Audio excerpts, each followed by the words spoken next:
சத்தியமதுரன் மாவட்ட செய்திகள் வாசிப்பவர் சாந்தி. பாட்டாளி மக்கள் கட்சியின் காஞ்சிபுரம் கிழக்கு மாவட்ட நிர்வாகிகள் ஆலோசனை கூட்டம் காஞ்சிபுரம் மாவட்டம் திருப்பெரும்புதூரில் உள்ள தனியார் திருமண மண்டபத்தில் நடைபெற்றது.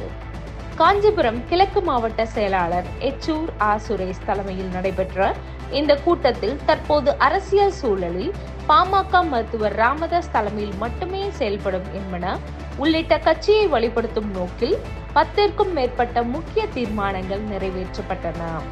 மேலும் வரவிருக்கும் சட்டமன்ற தேர்தல்களை எதிர்கொள்ள கட்சியின் ஒன்றிய, நகர, பகுதி செயலாளர் தலைவர்கள் மற்றும் நிர்வாகிகள் ஒற்றுமையுடன் செயல்பட வேண்டும் என வலியுறுத்தப்பட்டது. இந்த நிகழ்ச்சியில் மாவட்ட துணை செயலாளர் சோமங்கலம் கி சேகர், மாவட்ட வன்னியர் சங்க செயலாளர் ஆகியோர் முன்னிலை வகித்தனர். ஸ்ரீபெரும்புதூரில் நகர செயலாளர் மு சுரேஷ்குமார் வரவேற்புரை ஆற்றினார். இக்கூட்டத்தில் கலந்து கொண்ட அனைத்து நிலை நிர்வாகிகளுக்கும் மாவட்ட துணை செயலாளர் ஆதிகேசவன் நன்றி கூறினார்.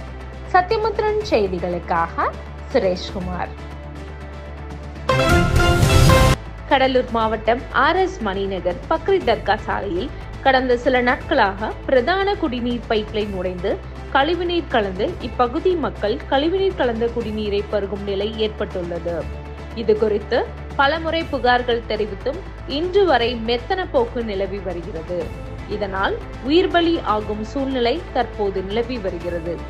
ஆகவே கடலூர் மாவட்ட ஆட்சியர் அவர்கள் இது குறித்து உடனடியாக நடவடிக்கை எடுக்குமாறு பொதுமக்கள் மற்றும் சமூக ஆர்வலர்கள் கோரிக்கை விடுத்துள்ளனர்.